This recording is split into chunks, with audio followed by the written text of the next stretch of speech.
Okay, shalom everyone. Thank you for tuning in to this interview brought to you by the Canadian Jewish News and Holy Blossom Temple. The video is being delivered first to the subscribers of the CJN Circle.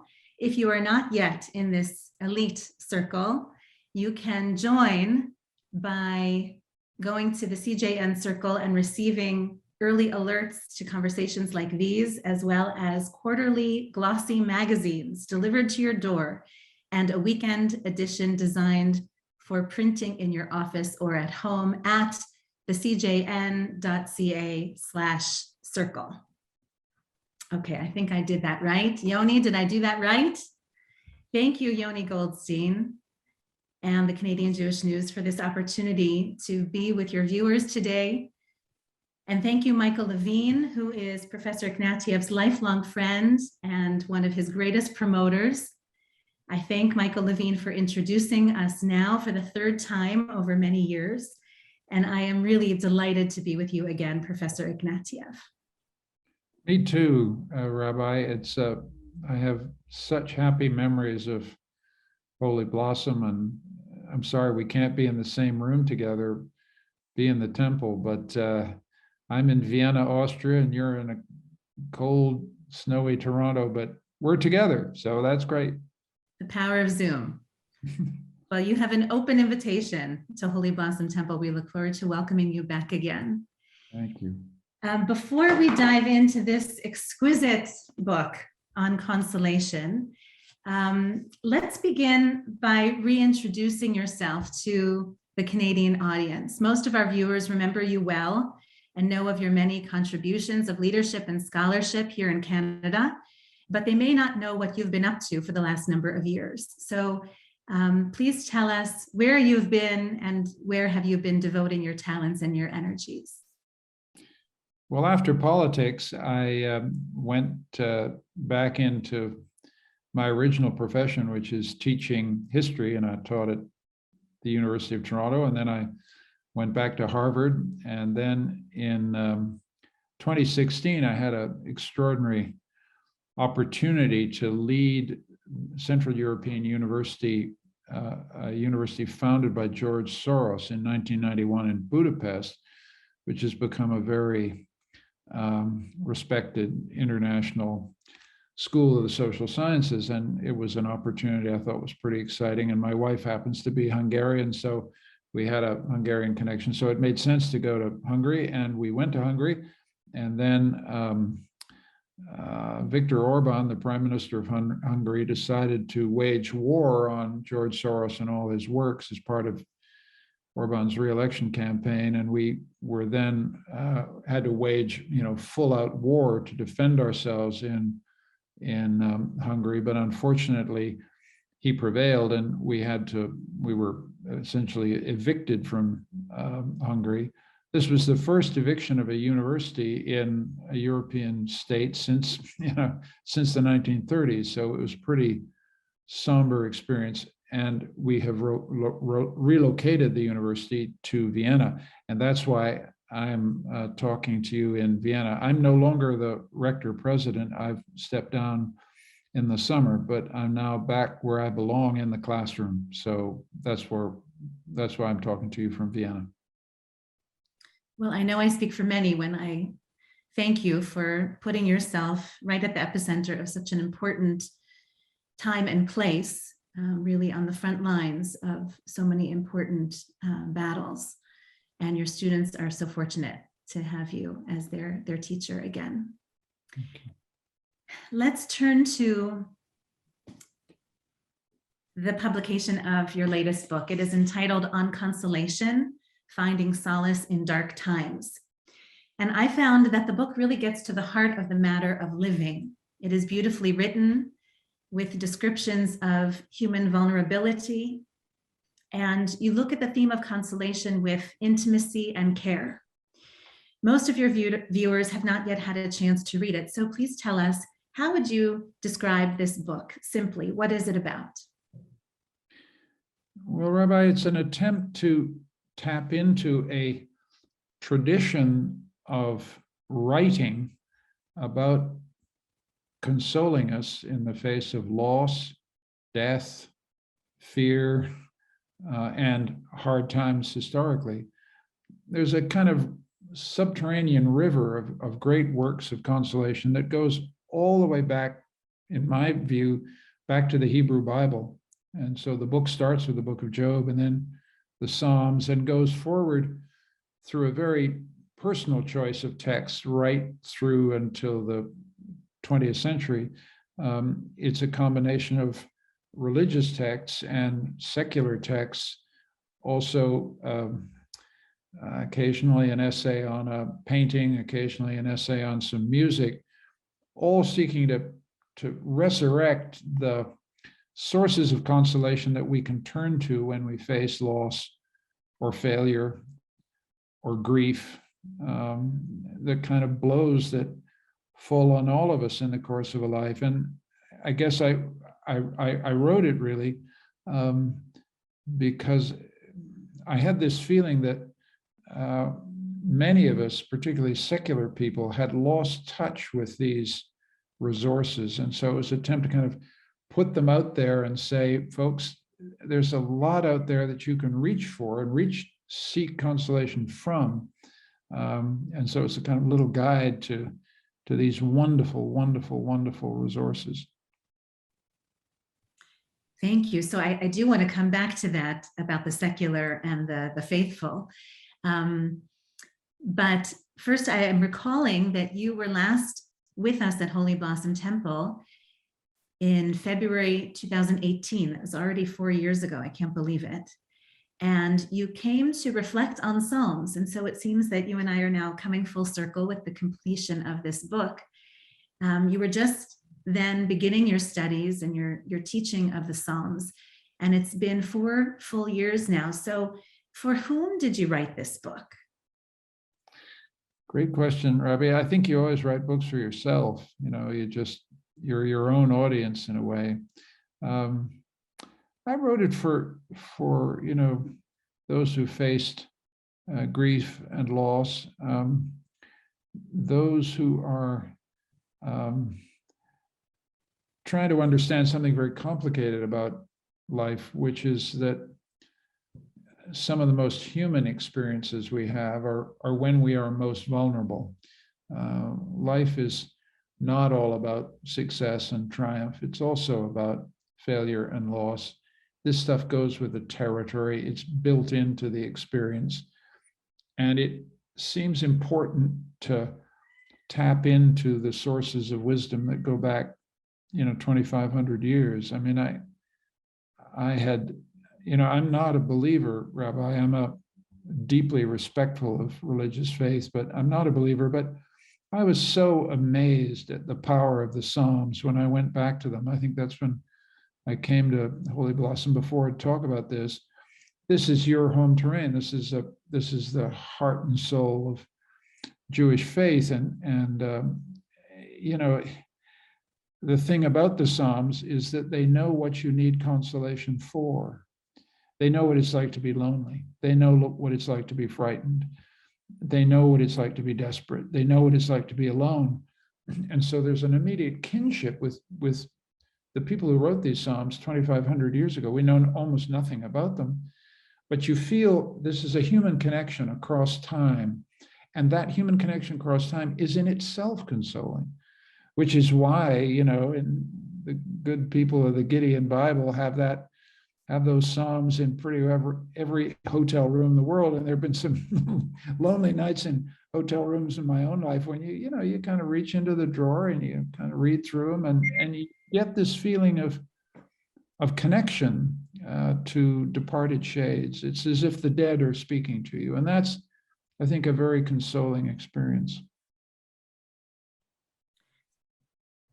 So COVID has exposed and expanded many cracks that were already there under the surface. And COVID has also created new cracks as well, from systems of healthcare to systems of education. There's been a rise in many forms of hatred, as you know all too well. Also cracks in family systems and friendships, and fissures in our own personal well-being and the well-being of those we love. So if last year we were languishing, according to that New York Times article, I think now we are very weary, and we live in a world that is in great need of consolation. So your book comes really just when we need it most. When you began your studies of Psalms back in 2018, did you know then that you would be writing a book on consolation? Did you already sense that there was a need for such a book as this? Well, Rabbi, I kind of followed my nose. I started with the Psalms, and then I started with the Psalms, and then I went back to the book of Job, that astonishingly dark tale, which is just, you could spend a lifetime trying to figure out what that means. I did my best. And then I went forward into the Christian experience with St. Paul and others. But I don't think I knew where I was going. I think part of what made this one of the most exciting intellectual projects is I never quite knew what the next step would be until suddenly I had 18 of these essays that ended up telling a story over time. And so it was a voyage of discovery for me, Rabbi. I was well underway with it when suddenly we were in lockdown. And what I noticed was an explosion of attempts to find comfort and consolation.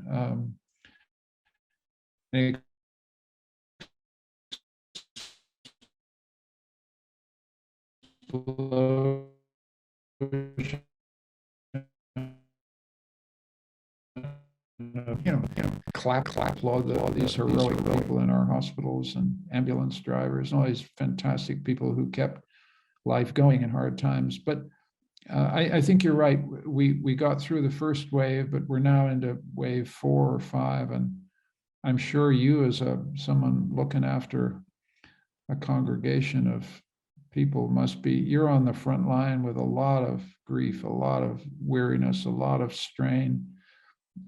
Because there's no question that COVID puts, as you said, tremendous pressure on the family above all. And I'm a long way away from my kids at the moment. For example, one's in London, one's in Toronto. We phone all the time, we Zoom all the time. But hell, I feel I'm their dad, and I'm kind of not as close as I'd like to be. And there have been a few moments in my children where they've just clearly been pretty desperate. I think that's the thing about consolation to insist upon, is that while this is a set of texts, consolation is a social relationship. It's one person with another person, putting their arm around that person, holding them as they go through a tough. It's about social solidarity. It's about human solidarity. It's about families sticking together. It's the toughest of all the social relations we have. You will know it better than anybody, Rabbi, because you have to officiate at funerals, and you know better than anybody I can think of, which is why I so enjoy talking to you about this, that at the graveside, sometimes there's nothing to say. There are the great words of your tradition, but sometimes people are just inconsolable at the loss of a loved one. And so consolation takes us to the absolute limit of language. It's to the limit of faith. It's to the limit of what we can do for each other, which is, I think, one of the reasons why this project meant so much to me, because we explore right to the edge of what human solidarity can achieve. Thank you. Just in what you said, there are so many additional questions I want to ask.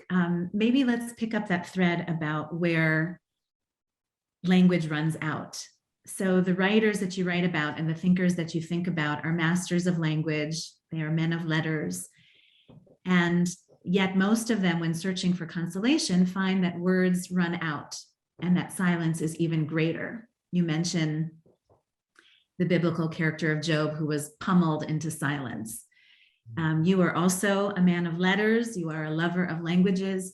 Do you find that words have their limits? What are the walls that words run into? What is the relationship between consolation and silence? Well, I recently ran into this, as we often do. I went to see an old man who I very much admire, great scientist, great man, great influence in my life, who's 91, and he lost his wife of 90. These were survivors of the Holocaust in Hungary. They were just towering figures in my life. And he lost this wonderful woman who'd been with for 50 years. And, he said, he said very poignantly, I wish I could believe that I would see her again, which is the true desolation of someone who doesn't have religious faith. You can't push yourself into believing what you want to believe, which is that you'll be reunited with your loved one. And that took us, there was nothing I could say. And because he's very much older and more senior, I couldn't kind of give him a hug, it didn't seem appropriate. So we just sat in silence across the room, and I measured where words had stopped. There wasn't anything I could say to comfort him. And he's recently passed away himself. So I sure hope he's been reunited with his wonderful wife. But these are experiences at the edge of human experience. And one of the things about the book, which I'm kind of pleased about, is that it's not happy talk. It doesn't say, just read this text and you'll feel a lot better. A lot of the texts are wise enough to say, words can take you so far, and then they run out. And this is not a counsel of despair. Montaigne, the great Michel de Montaigne, a 16th century thinker who I tremendously admire, once had to console a lady who just lost her husband. And he was the most learned man of his time. He had a whole library full of books of consolation, Cicero, Sallust, the Hebrew Bible, the Christian Bible, the whole lot. And he thought to himself, well, what book should I assign this grieving woman? And then he thought, come on, this is ridiculous. Just sit with her, just be with her, because words are not going to help this woman. This grief is too deep. And so that I try to convey that in the book, that this is about where words can help, but also where words have to fall silent in respect of. I think that's a terribly important aspect of consolation, is to respect the grief of those who not try to fill the silence with a lot of empty words, but to respect that the inconsolability of other people's experience. So on the one hand, it seems that the thinkers you lift up for us cannot think their way to consolation. And on the other hand, what comes through again and again is that there is consolation in being in the company of other thinkers, of Yes. people who have thought the same thoughts and asked the same questions. And even the cover of the book, at least for the Canadian edition, features Rembrandt's portrait of a scholar. Yes. And I couldn't help but wonder how you show us, your readers and your students, how to appreciate being part of this chain of ideas.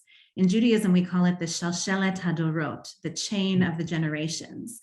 And in Jewish life, when we study sacred texts, when we celebrate our holy days, when we observe life cycle moments with loved ones, we're constantly reinforcing that chain so that we know that we belong to a people, we know that we belong to a history, we know that we belong to something larger than ourselves. And there is consolation in knowing that. There's comfort and confidence even in knowing that.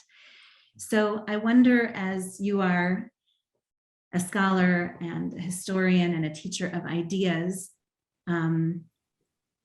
I'm certain you find consolation in your library and in books, but keeping it human, can you reflect a little on how you find consolation in the company of great thinkers from generations past? It seems to come through so powerfully in your writing. Well, I think that's one of the things I in a way, admire tremendously about the Jewish tradition, as you were just describing it, that a tremendous amount of its strength and the consolation it provides is this sense of membership, belonging in something that started thousands of years before you yourself were born, and that will go on thousands of years after. I think we all need this deeply. I mean, I have my own traditions, and that sense of being rooted in time, that we're not just chaff blown away by the winds, that we come from somewhere, we're going somewhere. Certain things are meaningful to us, not by our own choice, but just by birth, by being born Jewish. There's certain things that are resonant to us, meaningful to us, and that in turn then connect us to others across the world. Jews who don't even speak your language, you recognize a kind of filial relation, and this in itself is consoling. For me, the consolation of writing this book was reestablishing my connection to, a long strand that, as I say, goes back to the Hebrew Bible. It's certainly not a complete list. There'll be people saying, "Hey, why don't you put that in the book?" And all I can say is you're quite right, because when you start thinking about the historical traditions, the sources of consolation are just infinite. And I'm a man, so much of what I wrote were masculine sources of consolation, and women have quite correctly criticized the book for being a little short on female sources of consolation, though I devote the final chapter to a wonderful woman who invented the hospice. And I spend a lot of time talking about one of the great poets of the 20th century, Anna Akhmatova. But I make no claim to having I don't even claim that this is a history of consolation. I'm just making the claim that these are the books that have inspired me, and here's why. And the way I wrote it was to emphasize something that I think we often forget, which is every great book, someone has paid with their own life to write it. The insight that they have, they've paid for with real money, suffering, imprisonment, loss. They've had to shoulder all of it. And so the book, all of the texts are described in terms of the context, the life these people lived in order to attain the wisdom that they secured. And that is pretty fundamental to my approach to ideas. I don't, to value an idea, you always have to know what someone is paid to think it.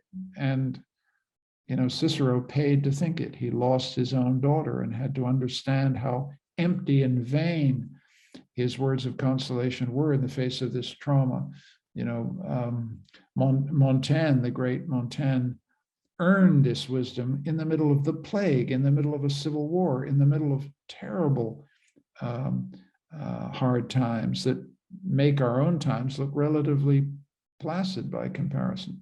So that's a theme that's very central to my whole understanding of consolation, is that what gives these people credibility is they lived these lives. It's not simply that they had thoughts, but the thoughts came out of lives that I find moving and important. So I do want to pick up on the question of gender, and then I want to come back to this idea of biography informing the ideas. So you don't write directly about gender and consolation, but I found it there in every chapter. You retell the stories of men who are in search of consolation, often from women.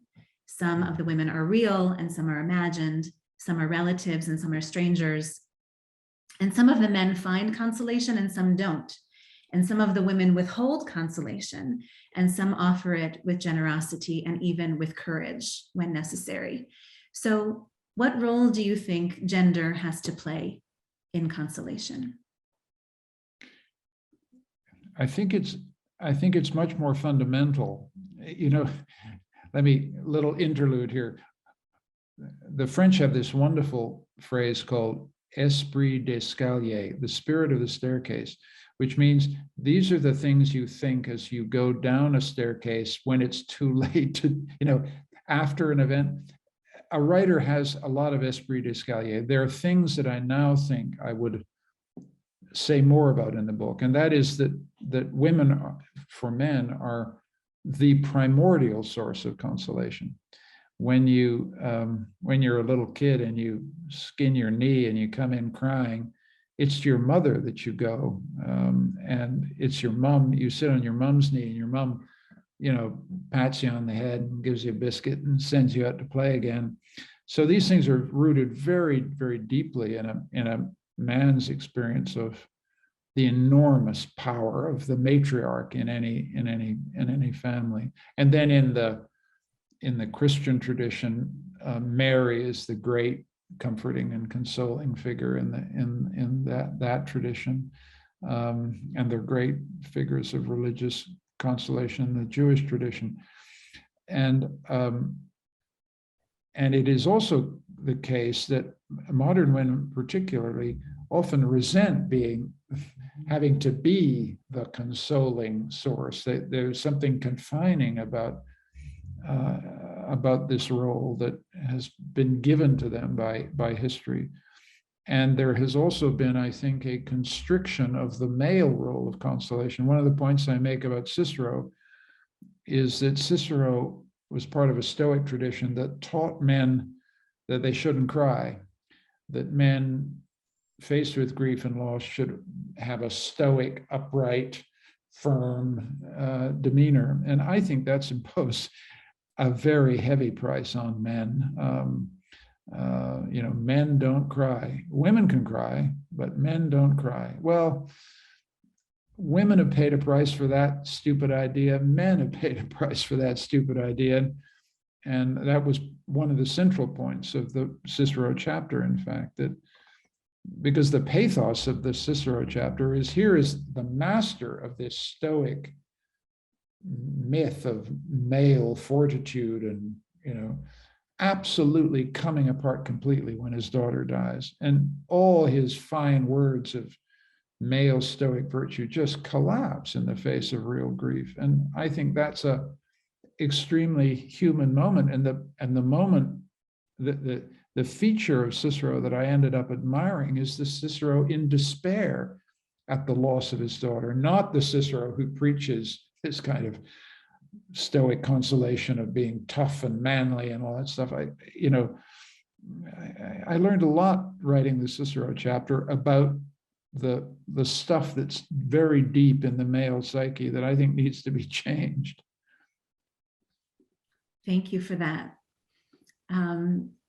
So just going back to what you were talking about, biography and the context of ideas. One of the ways I find you to be such a masterful teacher is that you put ideas and thinkers in a context. They don't just come from a vacuum, but you humanize the thinkers and the thoughts. And thereby you make them more compelling. You make the thinkers more compelling, you make the thoughts more influential. Among your 20 books, on a range of topics, human rights and morality, political theory, liberalism and democracy, you also have biographies and memoirs. You have your reflections on a life in politics, Fire and Ashes. You have your award-winning memoir of your father's family, The Russian Album, and your mother's family, True Patriot Love. In this book, you also give us glimpses of autobiography and hints about love and loss and your own search for consolation. So I wonder if you could reflect a little bit about how biography gives rise to ideas. How does one's life circumstance inform the philosophy of a thinker?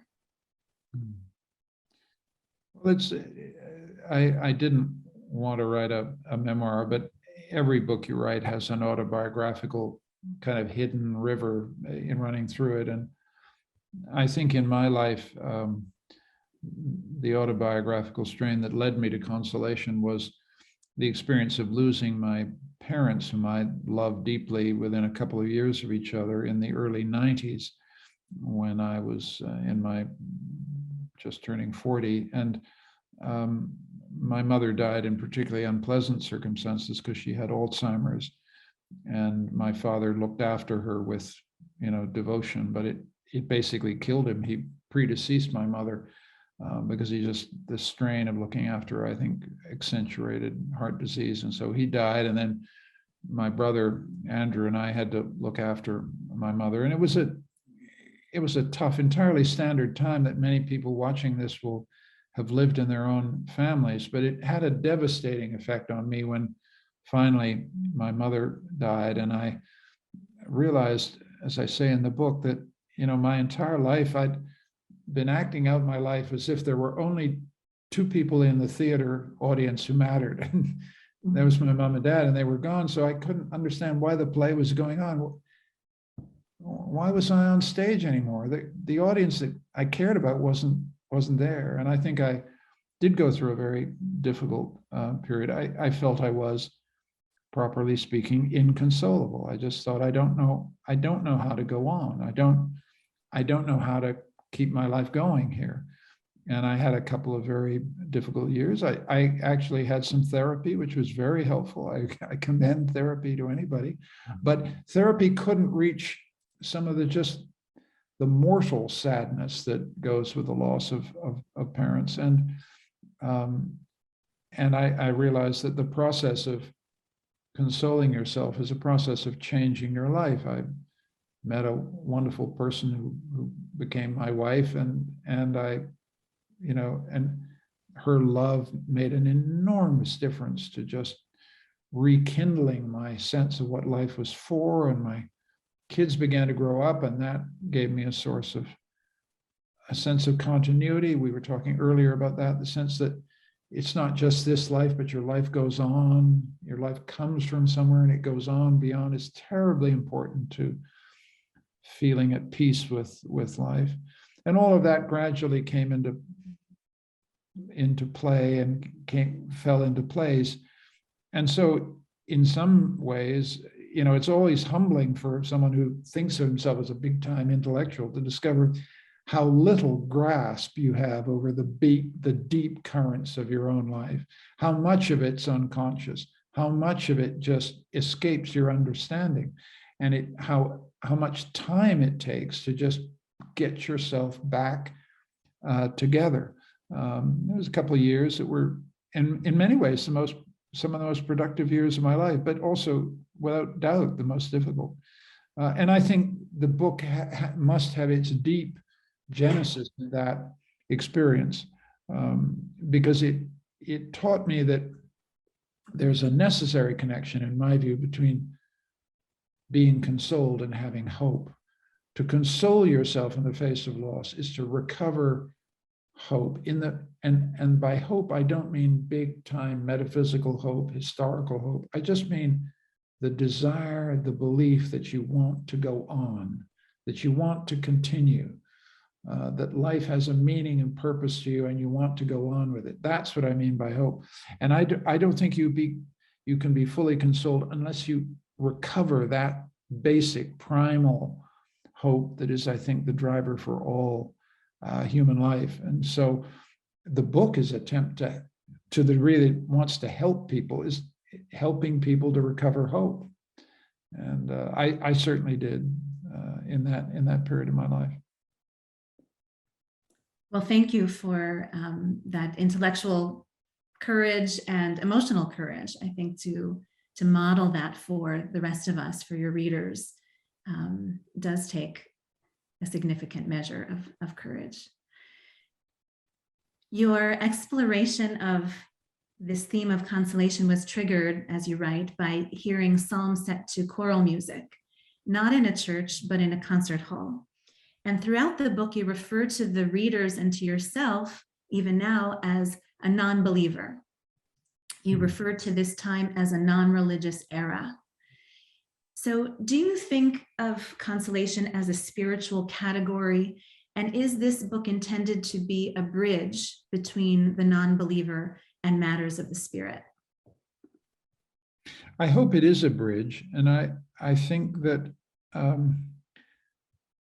I think that in a way my doctrinal difficulties with belief in God are in a curious way irrelevant. I mean, who am I to know? That's what I come out of this book thinking. The second thing I think is that even if you think of yourself as an unbeliever, it's ridiculous not to return as often as you can to the wisdom in the biblical traditions. I mean, just these are, even if you consider them only works of literature without divine inspiration, the wisdom here is so overwhelmingly powerful and is so constitutive of all of our culture that the thing I'm very impatient with is this kind of aggressive secularism that says you've got to put religion behind us. You can't put religion behind him. It's just forget about it. I mean, and I don't believe, in fact, that we're as nearly as secular a society as we pretend. And I'm not saying this, Rabbi, to kind of make you happy. It's just something I really think. Yes, there are fewer people going to synagogue, there are fewer people going to church, fewer people in the mosque than before, but that doesn't make us a secular society. When the bad stuff happens, when the really bad stuff happens, we turn to the Psalms, we turn to the Quran, we turn to whatever religious sources we can. We mostly bury people in some religious establishment because death makes no sense to us unless there's some religious frame. So I've really rethought secularization quite a lot. I think modernity is not as secular as it supposes. And I also think that the spiritual traditions in organized religions are such deep sources of wisdom that it's just idiotic not to learn them, and respect them, and attempt to make sense of them. And attempting to make sense of them is the issue, because it's extremely hard to understand. As I said to you 20 minutes ago, I'm still trying to think about what the book of Job means. I mean, I consulted a lot of people wiser than me about it, and I'm still scratching my head. It's such a dark, complex fable. That's the other thing about the spiritual tradition. It's deep, it's mysterious, it invites constant reflection. And you, I'm sure, have spent a lot of your adult life just trying to understand your faith, not just preach it, but understand it so that you can preach it. And the rabbis who were putting together the biblical canon could have easily kept Job out. They kept other books out, yes, but they kept Job in. That's a whole other mystery. Yeah. Right. Well, you say in humility, who am I to know? And I say in humility, God only knows, right? Yeah. That's the little difference. God only knows. Absolutely. God only knows. Mm-hmm. So I want to thank you, especially for the moving final chapter where you introduced us to, was her name Cicely Saunders? Yeah. Yeah. The physician who founded the field of hospice and palliative care. I didn't know about her before. And as a congregational rabbi, I'm often invited to sit at the bedside of people who are in their last stages of life. And I'll share with you briefly, I once got a call from Dr. Larry Liebrack of blessed memory. And like Cicely, Larry was an extraordinary person. He was the director and principal architect of the Temi Latner Center for Palliative Care here in Toronto. And he was one of the world's leading experts in the field. He literally wrote the book on it for the Canadian healthcare system. And he called me and he said, Rabbi Splansky, you don't know me. I'm afraid I haven't been a very active member of your congregation. I'm not a religious person, but in my book about the steps of preparing for death, I write about the importance of ritual and religion. And I have just received a terminal diagnosis. And so now I'm trying to take my own best advice in finding my way to a good death. And so I'm calling you as my rabbi. Would you please spend some time with me? And we spent a few months together with Dr. Liebrack, with his family. They became important to me. So the thinkers you highlight for us hold, I think, you'll correct me if I'm wrong, they seem to hold consistency up as a virtue. they try to be consistent in their thoughts and in their life practice. But in my experience, most human beings are inconsistent in life. And Dr. Liebrecht was one example who was brave enough to just say it. I once lived like this, but now I want to live and die like this. And so, and in Judaism, there's very little dogma, many more questions than answers. But I wonder if you could speak a little bit about whether or not consistency is a requirement for consolation. Boy, you've asked me a question I've not considered at all, so I'm bound to say something stupid here. I think that I take the question to mean whether you could be consoled, properly consoled by an inconsistent life, whether if you come to the end of a life and you think it was just one damn thing after another, it never added up to a straight path. I said I was religious, but I never went to shul. I said I was a good person, but actually I cheated and robbed and stole. I said I was a good father, but actually my kids don't really want to see me very much. I mean, I think there is some very important way in which living a consistent life, that is consistently striving to match your words and your deeds, consistently striving to live by your values, is terribly important in order to be consoled about the shape of your life. I'm now in my 70s, and so I'm in the business, as we all are at this age, of beginning to think, okay, what does it add up to? And consistency then is the question. And I sometimes struggle uneasily with some of the inconsistencies that I can find in my own life as I look back. But if I'm understanding your question, Rabbi, that's how I would see it. I think a kind of consistency is very important. Although let's be careful here. I mean,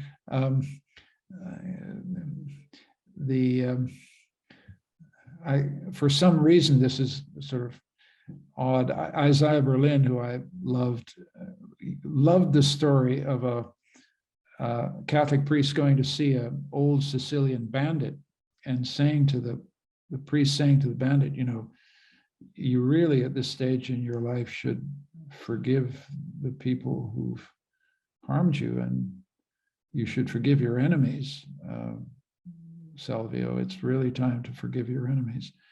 And Silvio replies to the priest, Father, I have no need to forgive them because I have killed them all. So that's a consistency of a kind you wouldn't want to approach. But a moral consistency in which you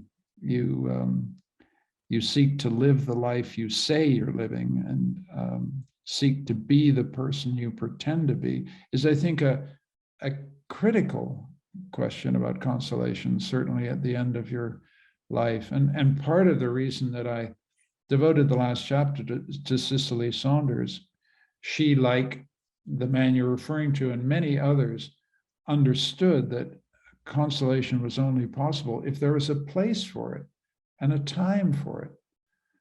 And so they created the hospice. But they also understood, I think, something that was one of the central lessons of doing this book for me. As you approach the very end of your life, there is a tremendous amount that you can do right at the end. Dying is a performance. You die not just for yourself, but you die for others. And the way in which you die can help them die more bravely and more serenely. And that's a requirement of consistency, which Cicely Saunders taught me. I mean, it's not the end of life at all. It's the way you die speaks to the way you lived a life. And as you die, you're dying in front of, hopefully, your loved ones. And they can see in the way in which you meet your end, you can take away the fear for them and hopefully give them hope. And, so in an odd way, death can be a tremendously productive moment in a fully lived life, because you can do something for other people. And that's a deep thought to me, and a tremendously hopeful one. And all I can say is I hope when my time comes, I'll be up for it. In Talmudic language, there is a name given to the person who is actively dying for that last stage of life, goses or goseset. And I think in English, we're really lacking the language to name that last stage of life, which, as you say, can be so productive and vital. Yeah. Another thread throughout the chapters is the consolation that can be found in work, in mission, in devoting oneself to worthy pursuits and higher purposes. You have worn many hats over the course of your career. You have devoted yourself to careers and callings in journalism, scholarship, politics, and academia. We know hard work is hard. Have you also experienced consolation through your life's work? To the degree that I thought I was useful, to the degree that people said I stood for the right things. I mean, it's tremendously dependent on what other people think of what you've done. As sometimes you have to make do with simply what you conclude yourself about your life. I do feel that I created a sense of calling basically in my writing more than anything else. I think my writing ended up being the core of my life, and then my periods of activity, including politics, were an attempt to kind of enact or do what I said I believed, and not always successfully, but I certainly tried. I think one of the most wonderful things in life is to feel that sense of calling, and it's an idea that you find in many religions, but in the chapter that I devote to it, it comes out of Luther and a certain reading of the Hebrew Bible, and a sense that, and when we secularize that, it's a sense that I'm doing what I'm put here to do. You know, this is me, this job, this work is what I was put here to do. And that feeling is tremendously powerful. And when you have it, you can go through enormous disappointments and difficulties with that sense of calling. The difficulty for non-religious people is that you just can't have the sense that God has called you. There are people who feel they've been called by God to their vocations, and that's something I can only envy. But the sense that your work is a calling is one of the most wonderfully consoling experiences in a human life. And I've had moments when I did feel, I'm in the right place, doing what I ought to be doing, and only I can be doing it. That's a great feeling. Absolutely. Well, it's clear you have many more books in you. So I'm looking forward to reading them. Let me ask just one or two final questions as it's time to conclude.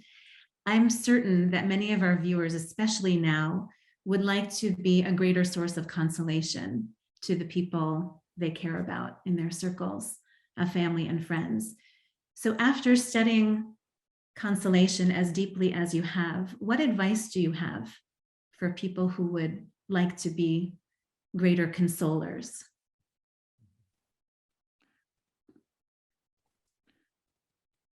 Be a better listener. Just be there. This is a book about words, but I'm very struck by how few words can make an enormous difference. Just registering, stopping what you're doing and attending to the fact that somebody around you is distressed, somebody around you is lonely, someone around you is frightened. We're all very absorbed in what we do. Me, to a terrible degree, but stop, look, listen, get a feeling for the unhappiness around you, and then just show up. Just pick up the phone, sit and go over and have a cup of coffee. Take someone out for a meal. Just listen. Just sit there and listen. Don't judge. Don't fill them full of hearty, life-affirming advice. Just listen. Try and take your helmet off and put on what they're going through, and just try and understand it. That's the core of consolation. I think I say somewhere in the book, consolation is not about doctrines, it's about people. And it's a form of solidarity, being with people. And as I get older, it becomes more and more important to me. I notice the time and attention I now give to just keeping the skein of my relationships over 50 years together. So somebody's over there, somebody's over there, someone's at the other side of the country. You're just trying to kind of keep that skein together, because as you get older, that skein of relationships just becomes more and more important. So consolation is not social work. You're not doing something for someone else. It's also crucial to your own sense of well-being, your own sense of yourself as a person. You'd feel awful if you miss the suffering and misery around you. You feel you want to help a little bit. And then finally, I guess, respect the fact sometimes that your own presence, your own solidarity with them will not be enough.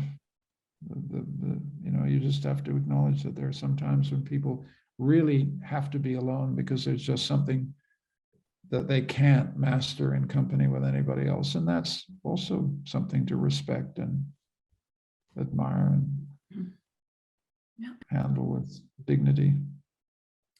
The book is so well researched, which we would expect from the great professor.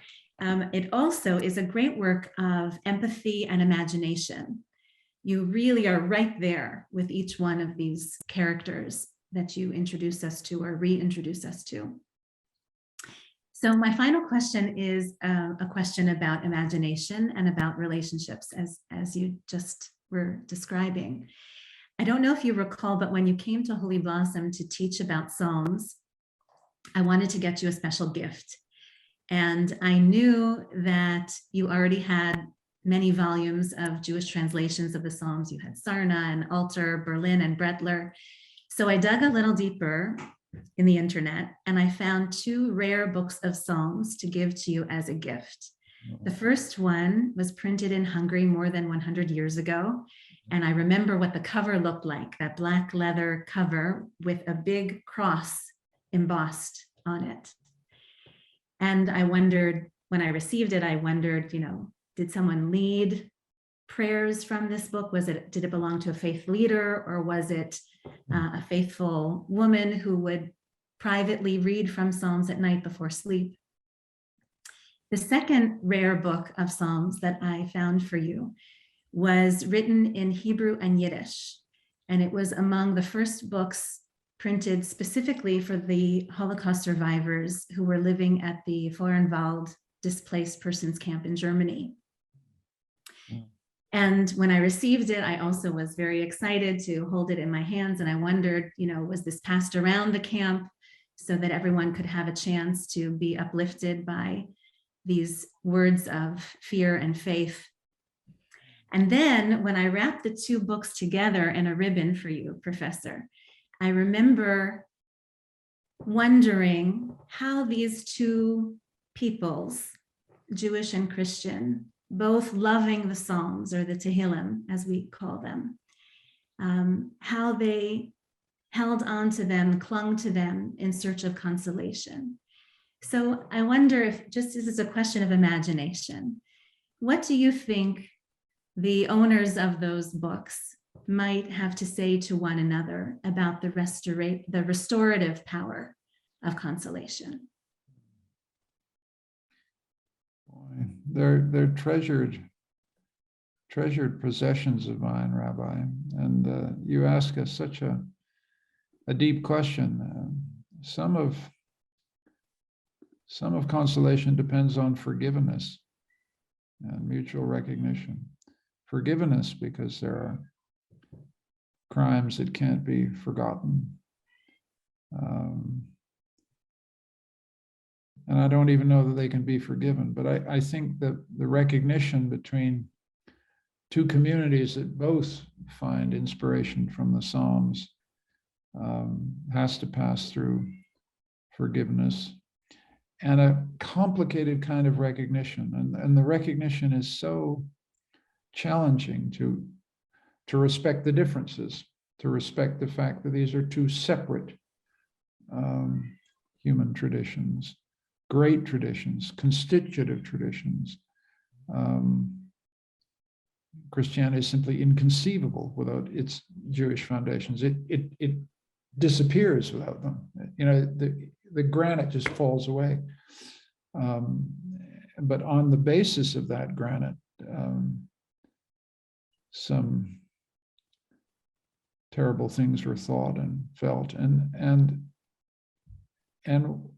it's never over. I think that the reality is that these traditions are still in search of a recognition of each other that somehow overcomes the past. And I think that's fine. I think, by which I mean, that's just the way it is. History is too deep. It runs too far back.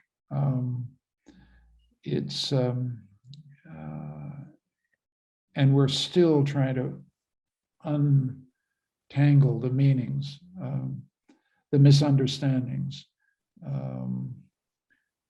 and the astounding violence that sometimes ensued.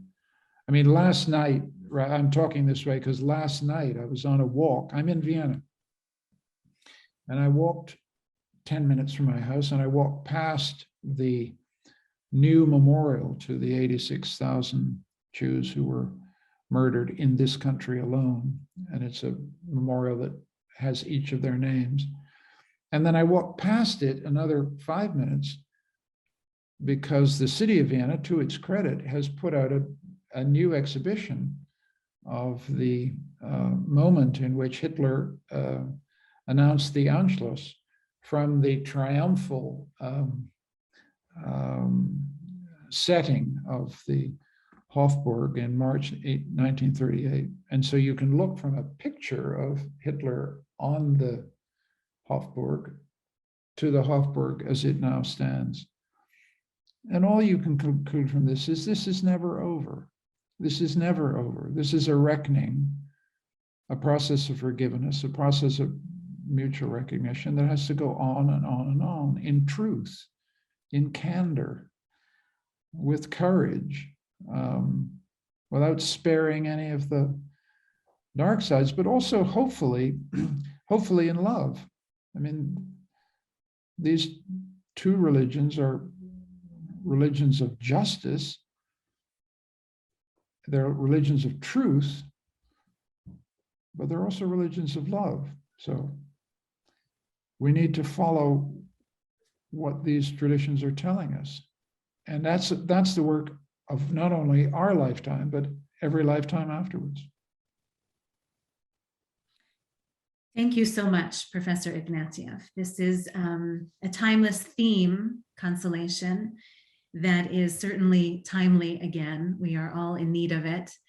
And I know I found consolation in reading your words, each page. I know the readers will follow and do the same. So let me make a little announcement to everyone who's watching to let them know how they can find this book, On Consolation, Finding Solace in Dark Times, may be purchased directly through Michael Ignatieff's website, through Indigo Books, or any other Canadian bookstore that you might frequent in person or online. I thank everyone for joining us in this conversation today. For the latest in Canadian Jewish news, arts, and culture, please log on to thecjn.ca. New articles and podcasts are posted daily. You can sign up for the CJN's free thrice weekly e-newsletter delivered straight to your inbox. And most of all, thank you again, Professor Ignatieff, for your service to this good country of Canada and for your boundless contributions as one of today's leading intellectuals. We receive this very beautiful and enriching book as another gift from you. Thank you. Be well and stay healthy and safe. Thank you, Rabbi. It was just wonderful to spend time together. Every time we do it, I learn something from you. So God bless you. And you. Be well.